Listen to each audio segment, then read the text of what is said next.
keluargamu tidak mendaftarkan engkau lagi, saya tidak tahu. Tapi saya tahu satu hal, dan ini benar pasti, Yesus tidak pernah tinggalkan engkau.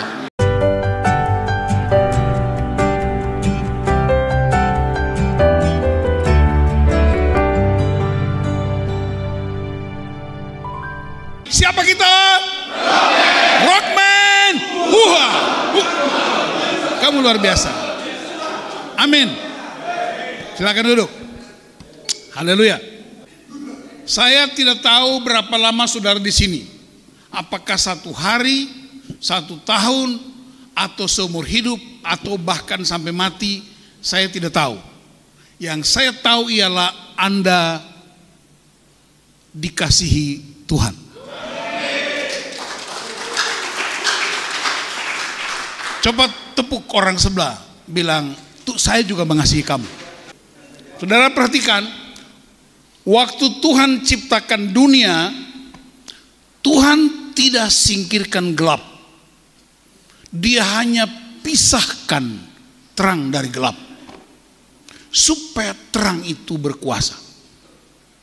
Dan Anda semua pria-pria yang ada di tempat ini, dengar saya beritahu, bersyukur kepada Tuhan. Karena Anda pria yang bertanggung jawab.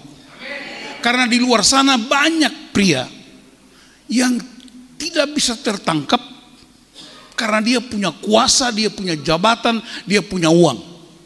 Jadi Anda lebih mulia. Haleluya. Pernyataan saya ini tidak mengubah masa tahanan, tapi mengubah hatimu. Amin. Saya juga tidak tahu apakah istrimu sudah pergi karena dia tahu Anda di sini? Saya tidak tahu.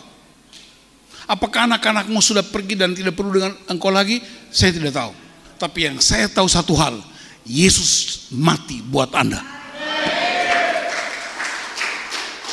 Kalau begitu apa gunanya khotbah di LP? Khotbah di LP bukan supaya mengurangi masa tahanan, tapi mengurangi rasa sakit kita. Membuat kita semakin sadar bahwa Tuhan ciptakan kita segambar dan serupa dengan Dia. Bilang amin. Coba lihat wajah sebelah kiri kamu, bilang begini, saya lihat di wajahmu ada kemuliaan Tuhan.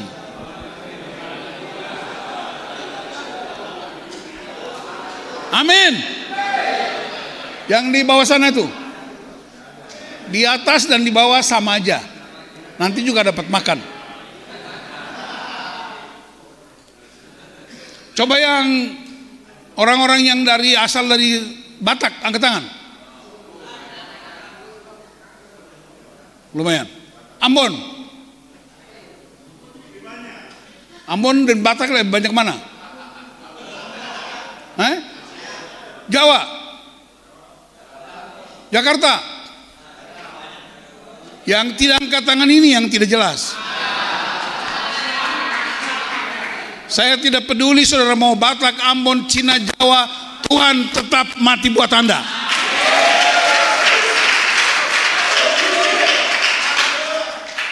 Kalau saya bisa ubah keputusan Menteri Kehakiman, Anda semua keluar dari ruangan ini.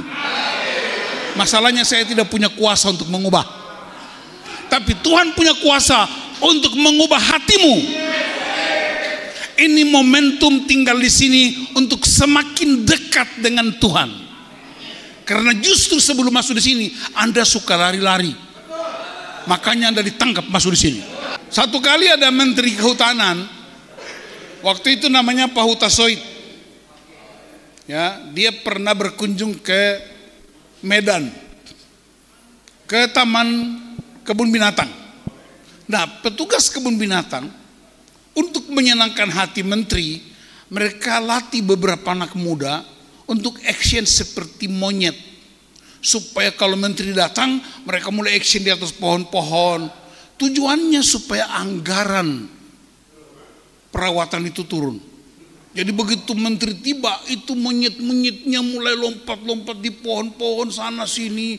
Menteri tepuk tangan dengan rombongan. Tiba-tiba ada satu monyet yang jatuh karena salah pegang dahan, jatuh pas di dalam kandang singa. Dia berteriak, tolong, tolong. Karena singa menghampiri dia. Baru singa tepuk dia, singa bilang begini, slow aja lah ya, sama-sama cari makan ya kita. Rockman!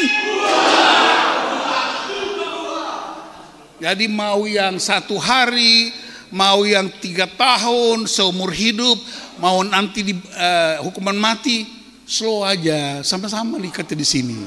Amin. Tuhan lawat kita semua. Saya mau terangkan firman Tuhan ini karena saya juga pernah dipenjara, tapi bukan di lembaga pemasyarakatan. Saya dipenjara oleh ketakutan saya. Saya dipenjara oleh kesombongan saya. Saya dipenjara oleh ide-ide yang menguntungkan diri sendiri. Dan bersyukur kepada Tuhan. Tuhan yang sama membebaskan. Amin. Waktu Tuhan ciptakan manusia, pria, coba bilang pria dibuat dari tanah. Tanah artinya sumber. Katakan, tanah artinya sumber. Tepuk orang sebelah, kau sumber. Sumber itu hanya ada 2, ya. Sumber itu 2, baik atau buruk. Jadi ada 3 Sri Kandi di sini. Anggaplah mereka itu malaikat-malaikat penyelamat. Jadi nggak usah dibahas, kita bahas pria aja. Katakan, pria itu sumber. Dibuat dari tanah. Tanah artinya sumber. Tapi kalau ada pria bermasalah, berarti dia tanah sengketa. Tanah itu, dari tanah kita bisa hidup. Apa saja yang kita makan dari tanah. Setuju? Semua yang kita pakai dari tanah. Binatang-binatang ternyata juga dari tanah. Kejadian 2 ayat 19. Kejadian 2 ayat 7 bilang, pria dibuat dari tanah. Allah menghembuskan nafas hidupnya. Dia hidup. Kejadian 2 ayat 19. Lihat. Lalu Tuhan Allah membentuk dari tanah segala binatang hutan dan segala burung udara.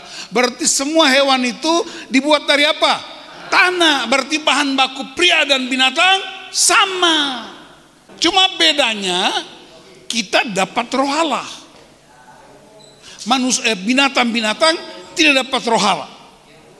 Saudara pernah lihat anjing bisa kencing sembarangan di mana-mana? Bisa? Ada nggak pria suka kencing sembarangan di mana-mana? Karena bahan baku sama. Kira-kira pria bisa nggak bikin anak di mana-mana? Anjing bikin anak di mana-mana bisa? Karena bahan baku sama. Jadi mesti ada bedanya. Saya nggak peduli saudara di LP, saudara di dalam gereja, saudara ada di gedung-gedung mewah, di hotel mewah, di rumah yang bagus. Saya tidak peduli.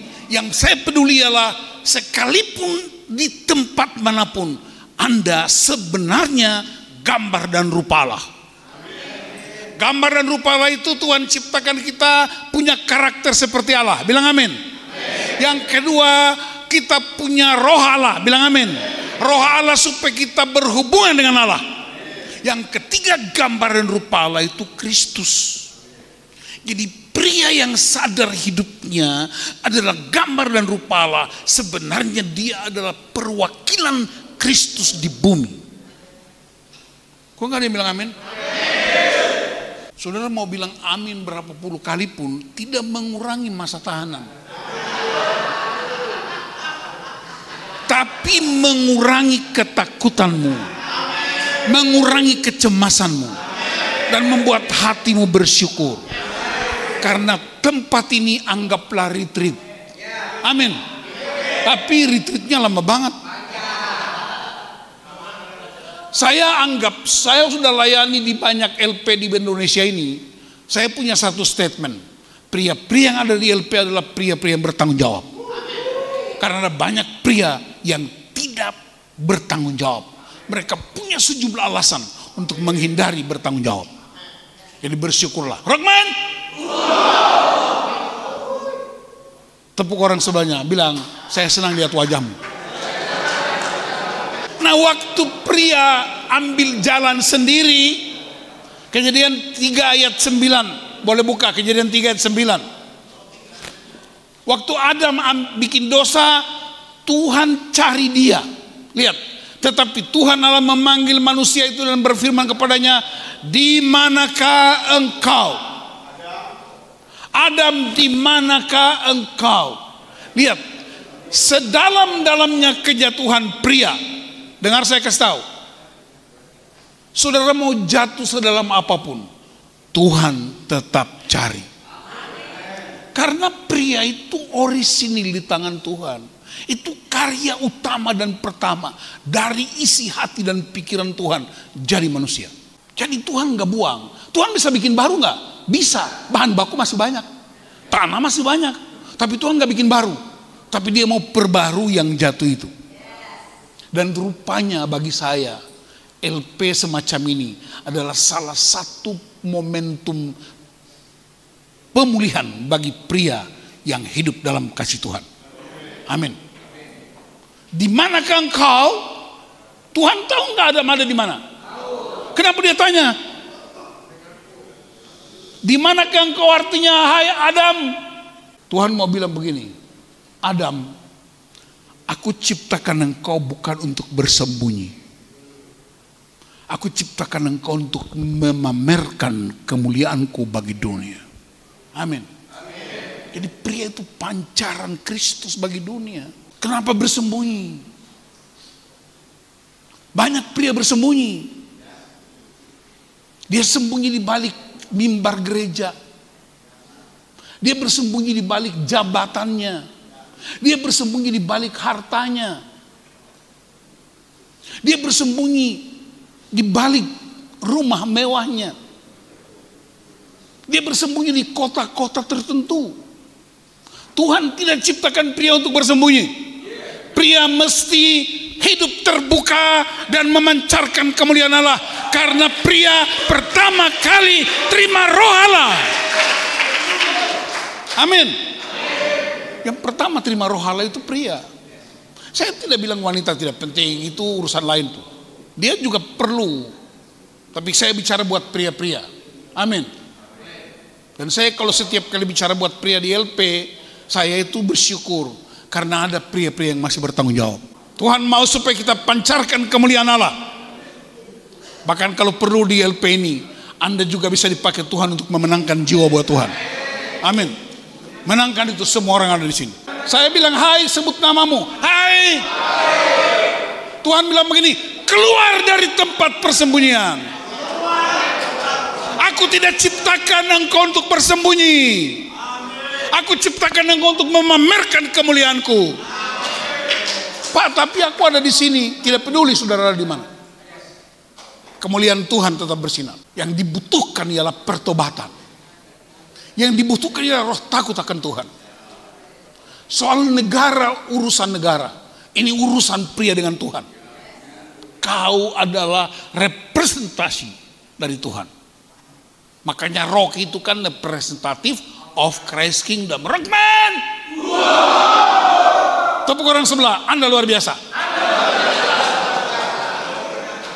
Saudara, saya mau kasih tahu, saya khotbah begini, tidak mungkin Menteri Kehakiman datang untuk kasih SK pembebasan semua, nggak ada. Tapi supaya hatimu berubah, supaya otakmu itu berubah. Amin. Karena slow aja lah ya, sama-sama cari makan ya kita. Di manakah engkau?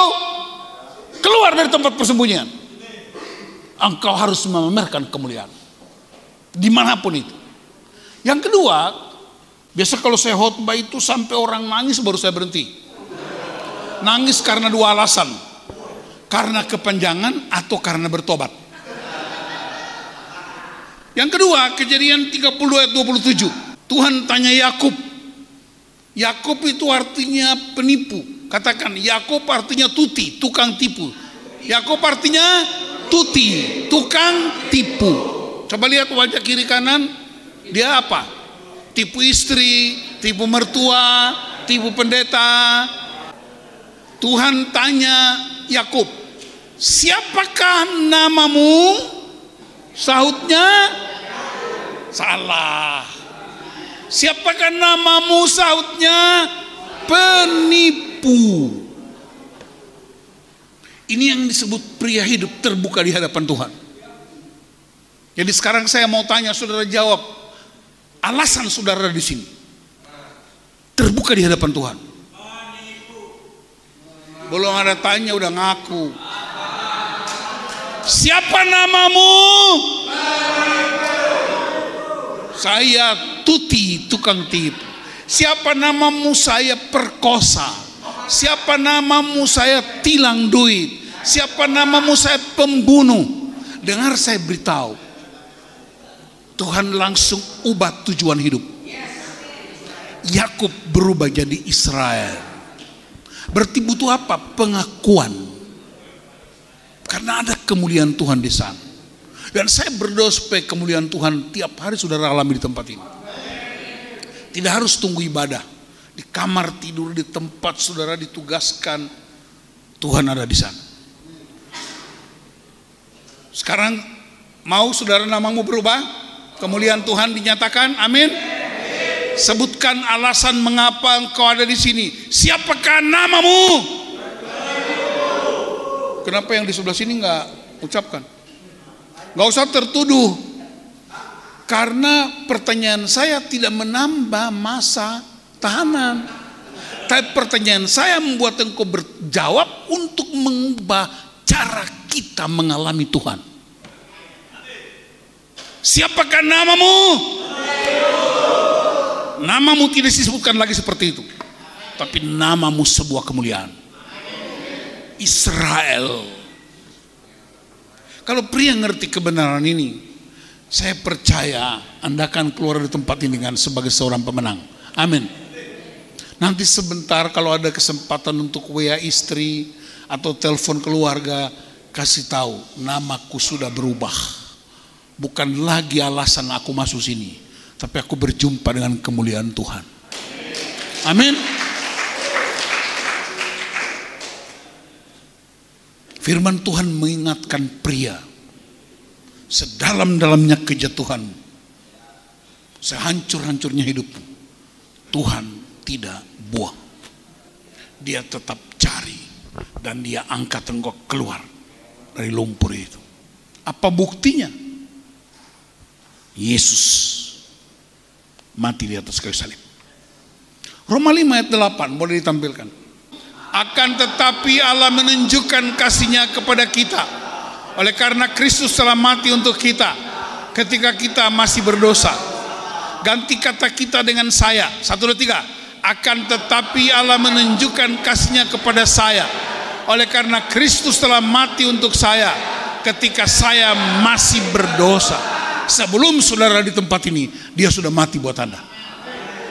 Bahkan selama saudara di sini, kematiannya tetap berkuasa untuk Anda. Tapi dia bangkit lagi. Dia bangkit untuk membuat kita mengalami kegairahan baru bersama Kristus. Amin. Saya mau cerita satu peristiwa. Saudara pernah dengar namanya David Livingstone? Sudah pernah dengar nama David Livingstone? Tadi saya sebut siapa? David Livingstone. Berarti udah dengar. Siapa namanya?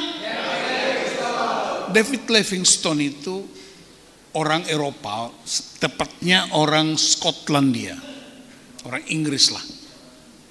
Dia perawakannya tinggi, putih.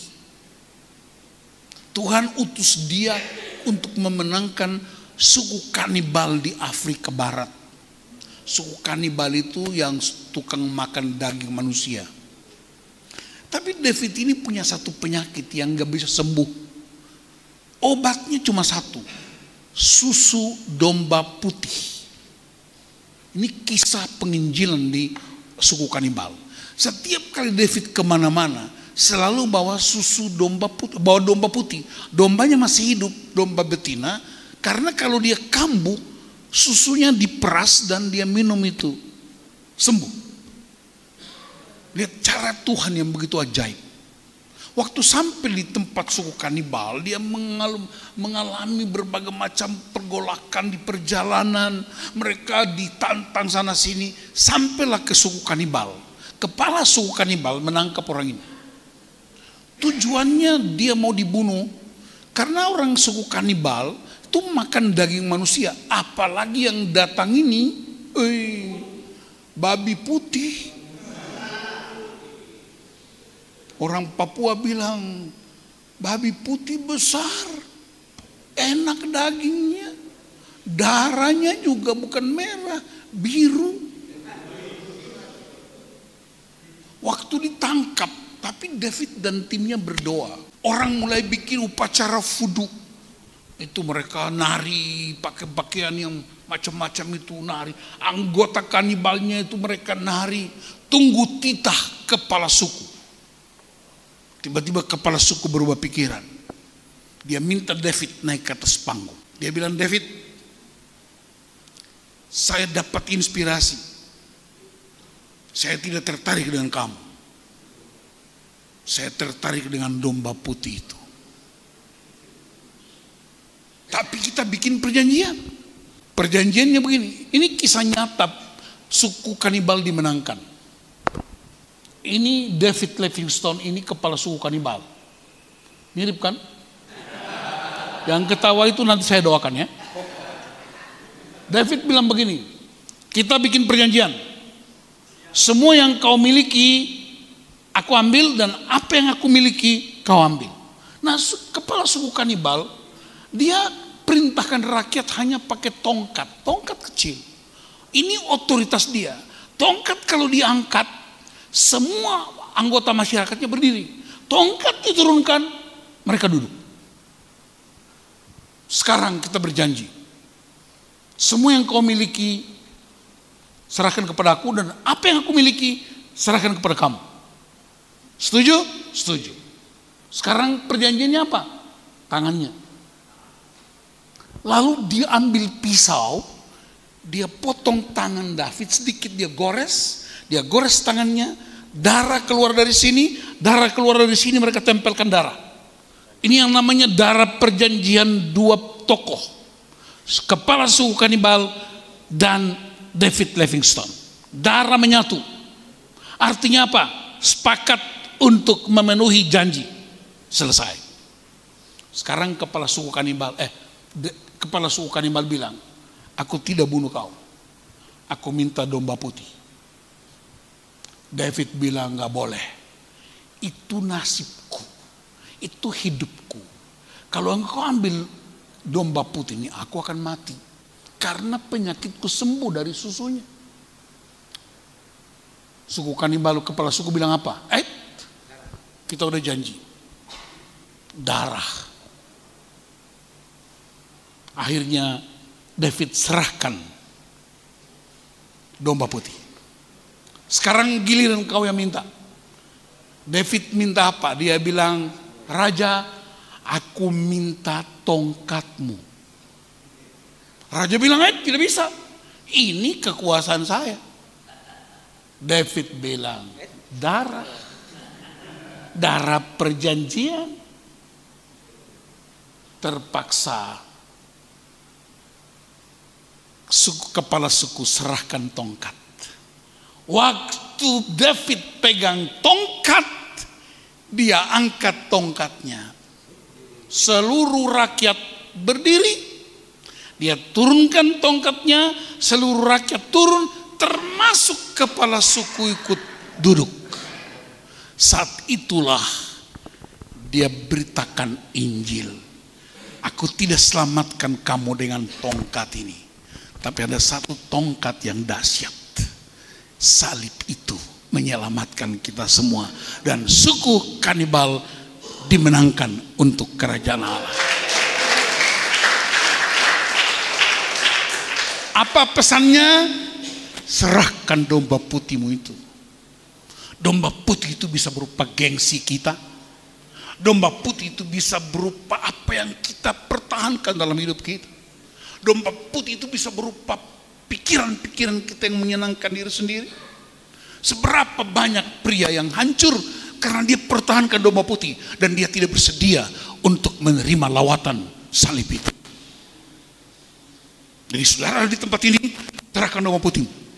Kebiasaan berkelahi, kebiasaan untuk melawan pemimpin, kebiasaan untuk tidak mau dengar firman Tuhan, tidak mau berdoa, itu domba putih.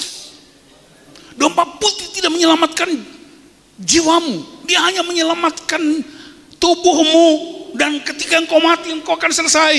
Tapi salib itu menyelamatkan tubuh roh jiwa kita. Amin. Karena itu mulai periksa, saya punya domba putih apa yang membuat saya harus ada di tempat ini.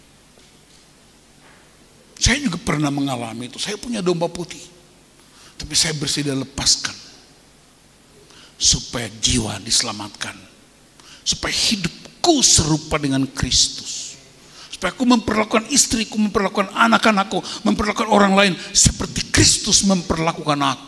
Apa yang Kristus lakukan? Dia bersedia mati di atas kayu salib.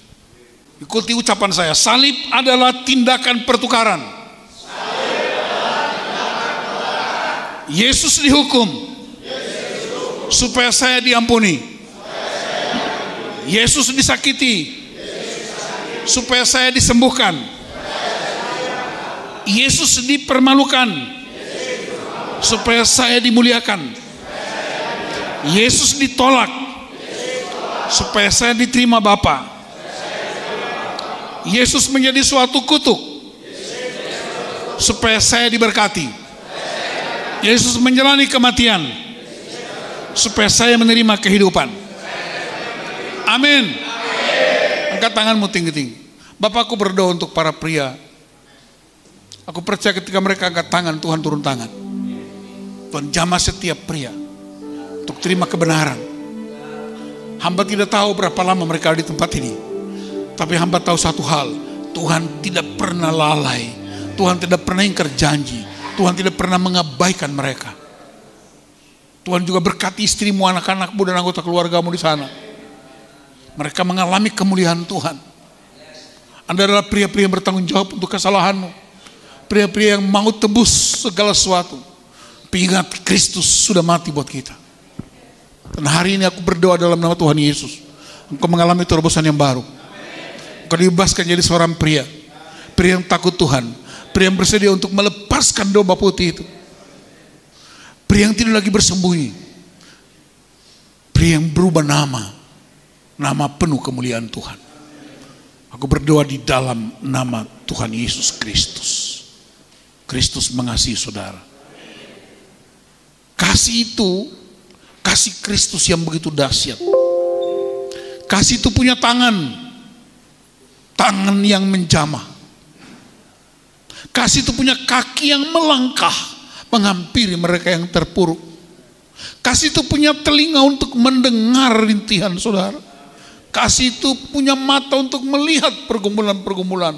Dan kasih itu punya hati ikut merasakan semua pergumulan. Dan kasih itu ialah Yesus Kristus, Raja damai. Dia Raja di atas segala raja. Dia Raja kemuliaan. Kita beri kemuliaan buat Tuhan, sembah Dia, bersyukur kepada Dia, karena Dia Allah yang hebat, Allah yang dahsyat. Dia tidak pernah meninggalkan engkau. Mungkin istrimu tinggalkan engkau, saya tidak tahu. Anak-anakmu kecewa tinggalkan engkau, saya tidak tahu. Keluargamu tidak mendaftarkan engkau lagi, saya tidak tahu. Tapi saya tahu satu hal, dan ini benar pasti, Yesus tidak pernah tinggalkan engkau. Dalam nama Tuhan Yesus Kristus, haleluya, amin. Siapa kita? Rockman, Rockman,